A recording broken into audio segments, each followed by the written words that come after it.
européenne pleinement engagée pour le logement abordable et durable.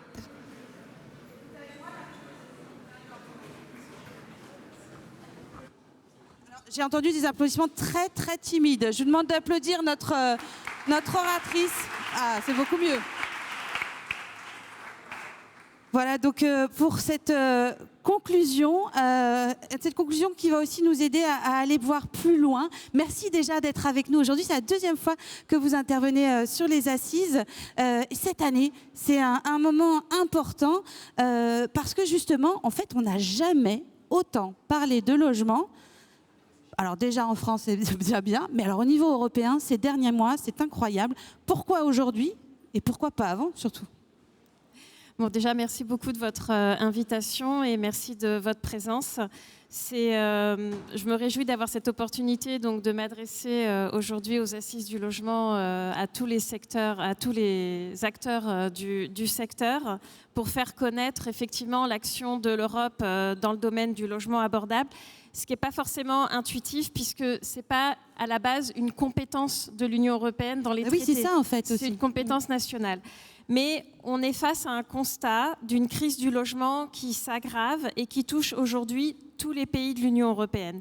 Et c'est pour ça que la présidente de la Commission européenne, Ursula von der Leyen, lors de son dernier discours sur l'état de l'Union, qui était en septembre 2025, a fait du logement l'une de ses grandes priorités de son deuxième mandat. Et je vais la citer ici. Elle a dit, voilà, les prix des logements ont augmenté de plus de 20% depuis 2015 et les permis de construire ont diminué de plus de 20% en 5 ans. Ce n'est pas une simple crise du logement, c'est une crise sociale qui déchire le tissu social européen, qui fragilise notre cohésion et qui menace aussi notre compétitivité. Donc ces mots, ils disent l'essentiel. Nous ne sommes pas face à une difficulté sectorielle. On est bien face à une crise européenne profonde et durable si on ne fait rien et si on n'agit pas avec tous les leviers à notre disposition qui affecte directement la vie quotidienne de millions de citoyens et j'ai aussi envie de dire la vie de nombreuses entreprises. Donc d'abord, pour faire le constat de cette crise et pourquoi l'action européenne, cette crise, elle se traduit par une hausse continue des prix de l'immobilier, souvent plus rapide que l'inflation, ainsi que par une augmentation des loyers, particulièrement marquée dans les grandes villes. Les jeunes, les étudiants et les familles sont les premiers touchés. Et aujourd'hui, 9% de la population de l'Union européenne consacre plus de 40%, 40%, c'est énorme. Énorme, de ses revenus au logement. Donc, toutes nos enquêtes le montrent, le logement est, avec le pouvoir d'achat, une des préoccupations majeures des Européens. Ensuite, on a le problème de l'offre qui ne suit pas. Le secteur fait face à une baisse de l'investissement, aussi à une augmentation des coûts de la construction, à des gains de productivité insuffisants et à une pénurie de main-d'œuvre. Donc le logement social, par exemple, quant à lui, il souffre d'un déficit d'investissement qui est estimé à 57 milliards d'euros par an. Sa construction a diminué dans l'ensemble de l'Union européenne au fil des décennies, alors même que les listes d'attente s'allongent. Et par rapport à ça, la France est plutôt en bonne position, même si la situation n'est pas parfaite, mais elle est moins grave que dans de nombreux pays européens. À cela s'ajoute la question du mal-logement. Donc, en 2024, 9% des citoyens européens n'ont pas été en mesure de chauffer correctement leur logement et plus de 15% vivaient dans des logements insuffisamment isolés. Et alors là, aujourd'hui, ils ont tous trop chaud. Voilà. Ah oui, oui. Ah oui. Ou présentant d'autres déficiences graves. Donc on voit un constat d'une crise, pardon, je suis désolée, je vous coupe peut-être sur le constat, parce que sinon, on sait qu'il y a beaucoup de chiffres qui peuvent être donnés. Aujourd'hui, on voit donc une priorité qui est donnée au logement au sein même de l'Union européenne. Alors on avait une députée ce matin qui nous le rappelait. Ça s'est concrétisé quand même clairement par la nomination pour la première fois d'un commissaire. Voilà, donc c'est un commissaire qui gère le logement et l'énergie, c'est ça ? Tout à fait. Donc la question qui se pose, c'est que peut faire l'Union européenne, alors même que la politique du logement n'est pas une compétence communautaire. Voilà, c'est pas sa compétence, ouais. Et là, c'est toute la difficulté. Donc, mais effectivement, l'Union européenne, elle agit déjà sous plusieurs angles. On agit par exemple sur le logement par l'angle de la stabilité économique. Évidemment que le marché immobilier est très important pour la stabilité économique sur lequel on agit. On agit aussi par rapport à nos politiques en lien avec le climat, notamment via la rénovation énergétique. On agit aussi par rapport aux sujets de cohésion territoriale, par des sujets d'inclusion sociale. Donc l'idée, c'était vraiment de... Déjà, c'est tout nouveau d'avoir nommé un commissaire au logement. C'est une nouveauté de cette nouvelle commission qui est maintenant en fonction depuis 1 an et demi. C'est d'ailleurs le commissaire danois Dan Jorgensen, qui est au logement et à l'énergie aussi dans son portefeuille. Et aussi, ce qui a finalement une bonne idée, vu les sujets actuels, ça se touche. Et ensuite, l'autre point important, c'est qu'on a mis en place une task force au sein de la Commission européenne qui réunit justement toutes les expertises sur toutes ces thématiques liées au logement afin de les coordonner et d'éviter parfois des tensions entre des objectifs qui peuvent paraître éventuellement pas contradictoires, mais je veux dire, quand on veut résoudre par exemple le sujet de la rénovation énergétique et de coût du logement abordable, c'est vrai qu'il y a des réflexions à mener et il faut vraiment travailler ensemble. Une idée de travail commun donc, au sein de cette task force et aussi qui porte finalement un plan européen donc, qui a été notamment, dont les grandes lignes avaient été lancées en décembre, si je ne me trompe pas. Oui. Et concrètement, comment ça va se dérouler tout ça ? Alors, déjà, moi, je voudrais quand même déjà vous dire qu'il y avait déjà des choses qui existaient, notamment en termes de fonds. Et je pense que beaucoup d'entre vous connaissent les fonds FEDER, qui depuis longtemps donc apportent au plan de rénovation urbaine. C'est important quand même de le souligner. C'est vrai que souvent l'Europe, du point de vue des professionnels, quelquefois on le voit beaucoup comme quelque chose qui vient nous apporter des directives, des réglementations, des directives, mais ça apporte aussi beaucoup de sous et d'argent et de subventions notamment. Et pas seulement c'est pas seulement l'argent, c'est aussi la coordination, les mécanismes de coordination qu'on peut mettre en place qui sont essentiels. Mais si on revient au fond, plus récemment, il y a eu le plan de relance européen qui a été lancé pour sortir de la crise économique liée au Covid. Et ce plan de relance, il a permis d'accélérer la rénovation thermique des bâtiments, puisque l'objectif de ce plan de relance c'était pas seulement de relancer nos économies, mais de les relancer en mettant l'accent sur la transition écologique et sur la transition digitale, en laissant personne au bord de la route.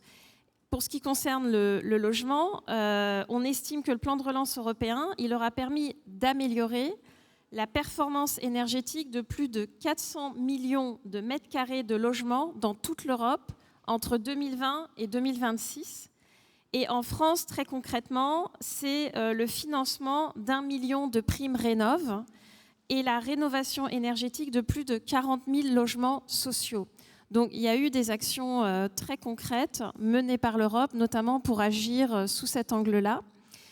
Évidemment, ce qui est important aussi, c'est l'engagement de la Banque européenne d'investissement, mais aussi des banques nationales et régionales de développement.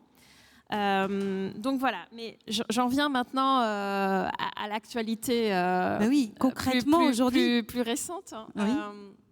Donc à savoir le plan pour le logement abordable qui a été lancé en décembre dernier et donc qui est porté par le commissaire au logement et orchestré par cette fameuse task force.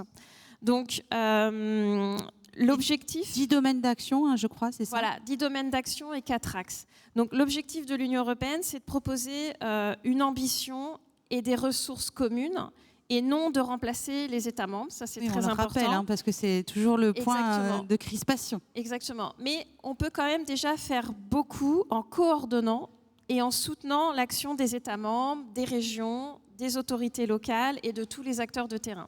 Donc je vais rentrer un petit peu plus dans le détail. Donc vous avez parlé des 10 domaines d'action qui sont structurés autour de 4 axes. Le premier axe, c'est stimuler l'offre. Ensuite, le deuxième, c'est mobiliser l'investissement public et privé en faveur du logement abordable. Le troisième, c'est répondre aux tensions immédiates tout en accompagnant des réformes de fond qui s'attaque aux causes structurelles de la crise du logement. Et enfin, le quatrième axe, c'est soutenir les plus vulnérables, comme je l'ai mentionné, les jeunes, les familles, les étudiants qui sont très, très exposés. Et alors, ça se concrétise comment ? Voilà. Alors, axe par axe. Donc, pour stimuler l'offre, déjà, la première chose, c'est de simplifier les règles et les procédures qui restreignent... Ça va faire plaisir aux professionnels qui nous écoutent, je crois. Qui restreignent aujourd'hui le secteur de la construction, tout en respectant nos objectifs environnementaux et sociaux. Mais il y a sans doute des manières peut-être de faire mieux sur les délais. Je pense à l'obtention des permis. Je pense, voilà. Donc, je vais y revenir après parce qu'il y a aussi une consultation qui est en cours pour consulter les acteurs du terrain, puisque c'est comme ça aussi qu'on peut identifier les problèmes concrets et y apporter des solutions. Il s'agit aussi d'accélérer la rénovation énergétique des bâtiments, notamment dans le parc des logements sociaux et abordables, afin de faciliter l'accès à des logements durables et de qualité. Donc ça, c'est par exemple pour l'offre.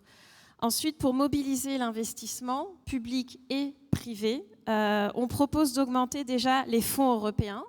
Je voudrais rappeler qu'on mobilise déjà, sur la période de programmation qui va de 2021 à 2027, qui est le cadre financier pluriannuel actuel, vous savez qu'on est en train de négocier le prochain cadre, on mobilise déjà 43 milliards d'euros d'investissement liés au logement, mais on va ajouter 10 milliards d'euros supplémentaires pour 2026-2027 au titre d'InvestEU et également 3,3 milliards d'euros provenant de la reprogrammation des fonds de cohésion. On arrive en fin de la période 2021-2027, donc on peut voir des fois que certaines enveloppes de fonds n'ont pas été utilisées, donc on peut les réallouer. Et notamment, donc 3,3 milliards seront réalloués au logement. On va aussi assouplir les règles d'État en faveur du logement social et intermédiaire pour faciliter aussi aux États de pouvoir financer ce logement.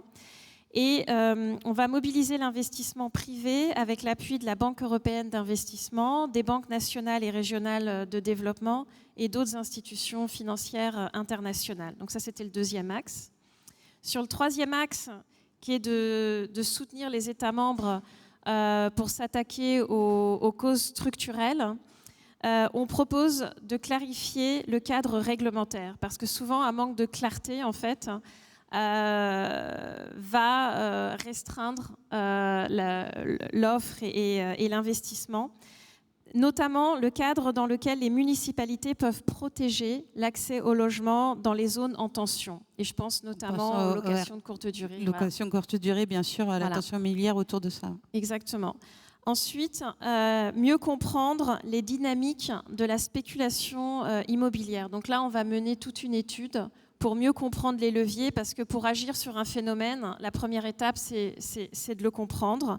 Donc là, le but, évidemment, à l'issue de ça, ce sera de lutter contre ces effets néfastes. Et évidemment, on peut aussi, nous, au niveau de l'Union européenne, avoir un rôle incitateur vers les États membres pour qu'ils mènent les réformes en faveur du logement abordable et en fonction des défis spécifiques auxquels ils font face dans chaque État membre. Et enfin, le quatrième axe, donc, c'est de mobiliser tous les acteurs en faveur du logement des jeunes et la lutte contre le sans-abrisme. Voilà. Donc, ces 4 actions. Et aujourd'hui, je crois qu'il y a une actualité quand même, parce que l'idée, vous le disiez aussi, c'est de faire appel aux professionnels qui sont présents. Pouvez nous en dire plus? Donc, je crois qu'il y a une plateforme qui va être lancée, c'est ça? Tout à fait. Alors, il y a trois étapes importantes dans un avenir proche. Donc déjà, en 2027, la Commission, elle va présenter un train de mesures sur la simplification. Donc je vous ai déjà expliqué la logique de cette clarté, d'apporter le plus de clarté possible. L'objectif, c'est aussi de s'attaquer aux obstacles administratifs et réglementaires, que ces obstacles ils soient au niveau européen ou au niveau des États membres. Donc je reparle les permis de construire, la cohérence et la prévisibilité du cadre réglementaire. Des travaux ont déjà commencé pour faire une cartographie de la législation et des initiatives de l'Union européenne et de voir leur incidence sur l'offre de logement et sur surtout son caractère abordable. Et des consultations sont en cours à ce sujet. Et je vous invite vraiment à vous en saisir et à y contribuer. Le site, c'est Have Your Say. Désolée, je n'ai plus la traduction en français, mais vous le trouvez, vous cherchez consultation, logement, Union européenne, vous le trouvez. Après l'été, la Commission mettra également sur la table un acte législatif visant à créer donc plus de sécurité juridique pour les municipalités qui souhaitent donc protéger l'accessibilité du logement dans les zones en tension pour lutter contre l'effet négatif des locations de courte durée. C'est un phénomène qui touche un nombre croissant de villes. Et c'est vrai que des fois, les municipalités hésitent à agir parce qu'elles ne sont pas trop sûres de ce qu'elles peuvent faire ou ne pas faire. Et donc, le but de cet acte, c'est vraiment d'apporter cette sécurité juridique. Voilà. Et puis, il s'agit d'agir ensemble pour se saisir des opportunités de financement et de transformation. Et pour ça, à l'automne, donc tout bientôt, la Commission prévoit le lancement d'une plateforme d'investissement pan-européenne dédiée au logement abordable qui sera conçue donc comme un portail en ligne en partenariat avec les banques nationales et régionales de développement et dont l'objectif est vraiment de recenser toutes les opportunités de financement au niveau européen, national ou régional, faciliter aussi l'accès aux instruments européens et renforcer la coordination entre les instruments européens et les institutions publiques de promotion. Donc le but, c'est vraiment que ce portail soit le point d'accès à l'information sur les financements. Et d'ailleurs, les banques nationales et régionales de développement ont déjà annoncé leur intention d'investir 375 milliards d'euros d'ici 2029. Donc c'est quand même un montant conséquent, mais parfois il faut aussi trouver comment ce montant est disponible, où concrètement, et c'est vraiment l'objectif de cette plateforme. Finalement, aujourd'hui, est-ce qu'on peut dire qu'il y a une alliance européenne sur le logement ? Tout à fait. Et le but, c'est de partager les bonnes pratiques, de mobiliser les investissements, mais aussi, par exemple, quand je parle de bonnes pratiques, c'est aussi pouvoir innover. Et là, il y a des pratiques différentes dans les différents États membres. Enfin, la devise de l'Union européenne, c'est quand même unie dans la diversité. La diversité, c'est aussi une richesse, c'est aussi la possibilité d'apprendre des autres. Certains pays ont développé des modèles de financement innovants. Ça peut être intéressant de voir ce que d'autres font et de voir comment chaque pays peut s'en inspirer. Donc finalement, chaque acteur peut contribuer à cette alliance en apportant justement ses idées, tout ce qui peut, des innovations qu'ils peuvent porter. Les autres peuvent venir aussi pour s'en inspirer. Le dialogue se crée aussi et on avance comme ça tous ensemble, quoi. Voilà, donc un véritable axe aussi de coordination pour permettre cette impulsion qui est nécessaire de l'investissement public. J'ai parlé des fonds européens, mais également de l'investissement national, régional, et aussi de mobiliser l'investissement privé. C'est essentiel. Oui. Alors peut-être un dernier mot aux gens qui nous écoutent aujourd'hui. Écoutez, je pense que pour moi, le mot-clé, c'est la coopération. C'est la coopération entre tous les niveaux, que ce soit le niveau européen, le niveau national, le niveau régional, que ce soit entre les institutions, les territoires, les acteurs et les citoyens. Et puis l'enjeu est clair, sans logement abordable, c'est la cohésion sociale et territoriale de l'Union européenne qui est affectée. C'est aussi notre compétitivité et c'est aussi notre transition environnementale. Et on le voit, c'est important d'agir sur tous ces leviers, quoi. Merci beaucoup, merci d'avoir été avec nous ce matin. Vous pouvez l'applaudir. Alors, j'ai 2 minutes pour des questions-réponses, 2-3 minutes éventuellement, si vous avez des questions particulières sur ce plan. Je ne vois pas de bras qui se lèvent. Ah si, madame. Alors, on va vous apporter un micro, le jeune homme là-bas. Si vous pouvez juste vous lever pour qu'on vous entende bien avec le micro. Oui, bonjour. Peut-être une question que vous serez c'est le sujet des territoires frontaliers sur lesquels on se trouve bien souvent avec des différentiels très importants de part et d'autre de la frontière, précisément sur le sujet du logement. Est-ce que ça, c'est quelque chose qui est abordé dans les réflexions de la Commission actuellement ? Oui, c'est vraiment aussi tout ce thème de la coordination et aussi l'objectif de cette plateforme, en fait. En amenant de la transparence sur les moyens qui peuvent être mobilisés et sur les différents acteurs, ça peut permettre aussi de favoriser le point de la coopération transfrontalière qui est essentielle. Oui, on le rappelle, donc cette idée de collaborer justement à cette plateforme, rentrer dans cette alliance, et aussi à envoyer des messages à la task force qui peut s'emparer de ces sujets-là et avoir cette vision globale sur tous les sujets. Éventuellement une autre question ? Oui, monsieur ?